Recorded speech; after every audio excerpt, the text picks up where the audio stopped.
and I don't even like the word victim because I don't feel like I'm a victim. I'm a young woman, and let's be clear, I made a choice to be involved with that person. Yeah. Do I feel like everything he did was right? Hell no. Yeah. But I had a choice, and that's why I walked away. Yeah. I did.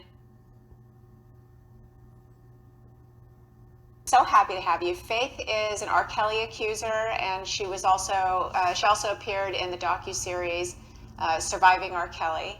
And that's the first thing I wanted to ask you about. I've seen interviews with you where nobody likes the word victim, but you also didn't want to be characterized as a survivor, even though that was the title of the docuseries. Can you help me understand that a little bit more and sort of how you want to be characterized? I don't think I fit in a box. I don't like to label myself. So I just feel like when you stamp on the word survivor, that means you stood through something, you've gone through something. Absolutely, I have, but I know there's still a lot I have to go through. So I just don't want to put a stamp on it and say survivor. I'm 22 years old. I know there's a lot I still have to go through, and probably some other things I'm going to have to survive and stand through. So for me, it just puts me in a box, and I don't like being in a box. So I just...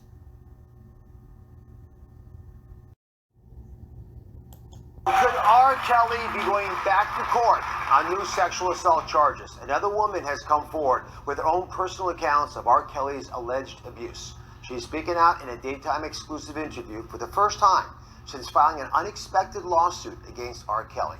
What she has to say about him could change everything. Faith.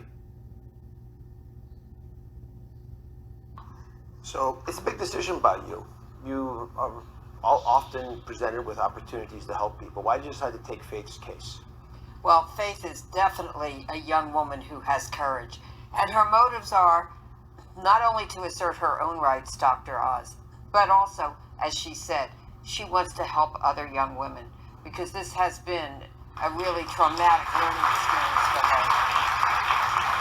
So Faith, and she's willing to do that. She's willing to say, and she says this in her lawsuit that was filed by her wonderful attorney, Lydia Agu, that he knew that he had herpes. this is R. Kelly.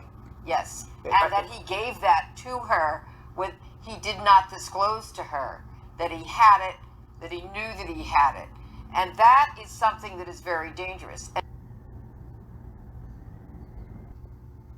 Let me ask you something here. One survey found that 60% of Black girls experience sexual abuse before the age of 18. And the Justice Department says that for every Black woman who reports a rape, at least 15 do not.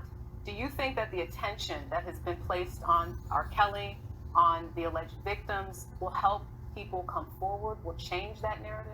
Absolutely. And I can just say that just because before the documentary came out, I was in New York trying to get charges against him picked up. And I went, and one of the detectives, she was like, "Why did you wait?" That's the first thing she asked me was, "How long ago was it?" And she was like, "Why did you wait?"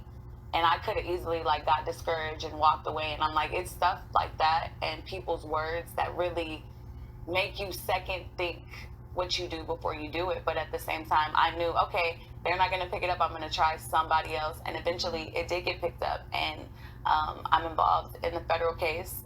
Anything they need me to do, I'm willing to participate in and help in. Beautiful.